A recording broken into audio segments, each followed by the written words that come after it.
both my brother and I share the love of aviation, right? The smell of kerosene, literally, from those early formative years when you're 5, 6, 7, 8 years of age.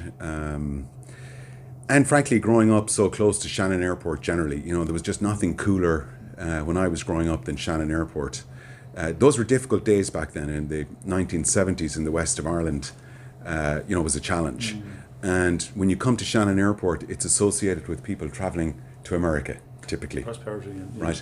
And everything was good in America, right? And that's where Auntie Mary lived, and everything was good in America. So there was a romanticism that was associated with Shannon Airport. And of course, for both my brother and I, in our careers, we both went into aviation. He now runs one of the biggest leasing companies in the world, Aviation.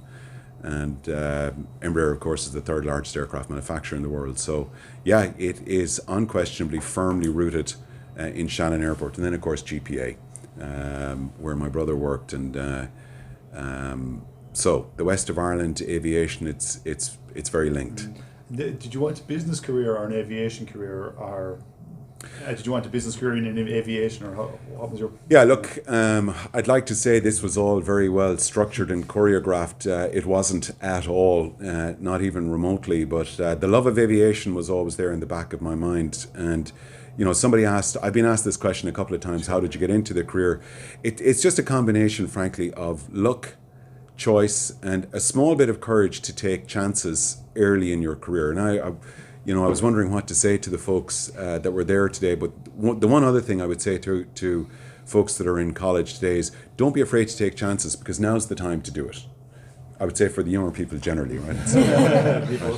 I'll leave you two boys out of it, right? But that's the time to take chances, is early in your career. It gets much more difficult later in your career because your commitments are much more exaggerated. And I took a couple of chances that paid off. I left Ireland at a relatively young age and took some chances, and it all worked out. But there wasn't a part of any grand scheme of things. But the other thing I would say, and again, the context, as my communications head Guy would share with me, is the context of the audience that we're looking at today. The one thing I would say is, if you can follow an industry or a profession that you have a passion for and that you enjoy, then that's where you need to focus, because life is too short to do anything other than that. I was lucky enough to do that. So was my brother. So there's no great grand scheme of things. Bit of luck, bit of Irish luck, bit of right place, right time, and take a couple of chances early in the career. And the other thing I would think about when I talk to students is have passion. Goodness, if you're not excited about what it is you're doing, find something you're passionate about. If you find something you're passionate about, the correlation, the R squared of success is close to 1.0. You'll win, you'll succeed. But if you're not passionate, in other words, if you just chase the dollars, you probably won't be successful, or you won't be happy. If you're financially successful, you won't be happy.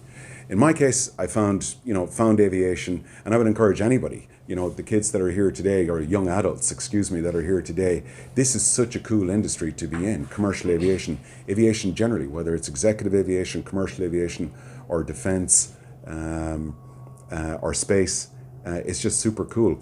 And the one thing I mentioned today when we were together is, the noble cause that we now have in our industry is, how do we make the planet a better place? I have a 13-year-old daughter, and she asked me 3 weeks ago, I was reading the Sunday newspapers, and she asked me, Daddy, what are you doing to make the world a better place? So, we are accountable, our generation, to the generations that come behind us. So we now have to have a level of bravery and confidence to, target the very best we can, which is carbon neutral. We can't, we got to stop putting carbon up into the atmosphere as much as we can. Or if we put it up, we need to replace it elsewhere. And John, when you say that, I know the engines on the new E195, there has been issues with the Pratt & Whitney engines. And you talked earlier about the drive for electric propulsion, or that kind of going towards carbon neutrality. Would Embraer be looking at electric propulsion, seen as it's a regional airline? That's where it's going to start from. It's going to start from the small carriers up until the technology is good enough for large aircraft. Yeah. So what's Embraer's view on that? Yeah, it's a great question. We already have an electric aircraft, the Ipanema, which is a crop duster aircraft. It's a beautiful aircraft, actually. It's quite a large aircraft. And we have about 1,300 Ipanyema's flying today, but now we have just introduced a test vehicle which is fully electric. For sure, the capability of electric-powered aircraft will have to start with much smaller machines than this. The capability of this size aircraft is something that flies 2,500 to 3,000 nautical miles and will carry, let's say, 100 passengers. This aircraft is certified up to 146. But for the electric aircraft, shorter range, lower payload, so fewer passengers or payload on board. That's, we're all working on that right now. The lead on that, of course, will be the power plant manufacturers, the engine manufacturers. For this size aircraft, the estimate is probably sometime in the mid to late 2030s before you'll have hybrid electric. I think where we should spend a lot of our time is on the fuel that we use in the current generation of engines. So until we get to the next step change in engines, let's figure out if there's more sustainable fuel that we can use as opposed to kerosene. So I think we're going to challenge this on both fronts. Who you're typically targeting?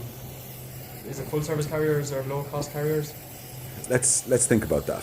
So when I think about our franchise footprint in Western Continental Europe, BA, Air France, KLM, Lufthansa, LOT Polish, Alitalia, these are all full service network, what some people sometimes refer to as legacy carriers.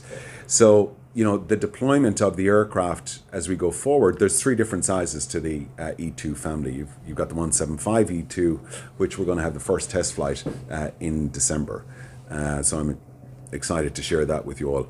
But depending on the size of the aircraft, it'll be used in different missions, whether it's opening up new routes point to point, that could be the 90 or the 95, or whether it's feeding into a hub, it could be the 175. But these aircraft will be used by low-cost carriers, LCCs, certainly the 195, I think, with the increased range. We increased the range by 30% on the aircraft. We also increased 3 rows of seats, so it's a higher revenue generative aircraft. They're flown American Delta United, fly them in North America, JetBlue, Alaska. So it's a flexible aircraft. Here's the point. This aircraft, the trip cost is 20% lower than a 73 or an A320. 20% lower. It is a smaller aircraft, so fewer seats to sell. So the supply-demand economics come into play. If you have fewer seats to sell, you'll probably be able to sell them for a slightly higher price. You'd accept that? So the yield is going to be much higher on the aircraft. And you've got lower costs. So it's a lighter aircraft, so 20% lower fuel burn.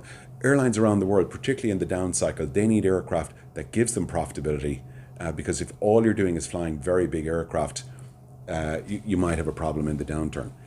We're not here to compete with Airbus and Boeing. We never have been. It was never our position. To be good, you have to be bad in business. You have to decide what it is you're not going to be good at. We decided we're going to focus on everything up to 150 seats. But we're not planning on, our focus was never to build an aircraft bigger than 150. So, we want to complement the fleets around the world that are 73s and A320s and complement them with the smaller aircraft that are better fitted to other routes that are not as deep on passengers per day each way that would service an A320. So I think you'll see lots of different operators. And just going back to say your roots in terms of UL, what would you say to UL students now that would have been beneficial when you were a student getting into aviation? In the likes of courses or towards, say, leasing or anything like that, because there is lacking in that training. There's courses in place, but there still could be more that students would like to do. I would say, have a real curiosity and a passion. I interview hundreds of people every year, and when you show up with your qualifications, you know how much time I spend studying your qualifications? Not very long. I'm not even sure it's a couple of seconds. Third level? Yeah, okay, tick. Now I want to meet the person. So I'm trying to figure out if you have the passion, because if you don't, I really don't want you on the team. Do you have the curiosity? Are you always kind of questioning and looking and how? If you've got that combination, then that's what we want on the team. So my counsel to folks is, it's not about finding the courses, it's about finding the aspect of the business that you're most curious about and that gets you going. If you can find that, it's a transfer of emotion when you go into that first interview. The person will say, look, I need you on the team. And very often, let me share this with you, and I'll let someone else ask a question. I'll share this with you. Very often, somebody's coming into me for an interview for a particular role. and they absolutely would be useless in that role, but the person's a superstar. Yeah. And say, you know what, I need you on the bus, but you're going to be in a different seat on the bus. So don't be obsessed about, having all the qualifications down. Be curious about the industry you want to get in and love the industry. And when that comes across, when you have a love for the industry, people would say, look, come on board, we'll figure out where you'll sit, and you will be successful if you have a love of the industry. So come out of the books and get excited about the industry. You obviously have a love and a fond affection for UL as well. I mean, you spoke about it outside at the Jim Kemmy Business School. Clearly, it's something that's still very close to your heart. Yeah, I'm very grateful for my relationship with the University of Limerick. I am committed to continue to support the university. I'm an adjunct professor at Kemmy Business School. I use the faculty constantly for my own benefit, for counsel and guidance when I'm thinking about issues. So, the university is just a jewel in the west of Ireland. And I think we need to do everything we can to raise the profile of the capabilities that University of Limerick have. From my perspective, I mentioned in my speech earlier, the two that I'm particularly interested in is leadership in business and, of course, the aeronautical engineering expertise. That marriage of those two disciplines is uniquely attractive to the University of Limerick and how we think. So I'm very grateful for my MBA at University of Limerick, and indeed for the faculty who brought me along, because there was a few times I stumbled, but they brought me through, and I'm grateful for that. So I'm very dedicated to the university.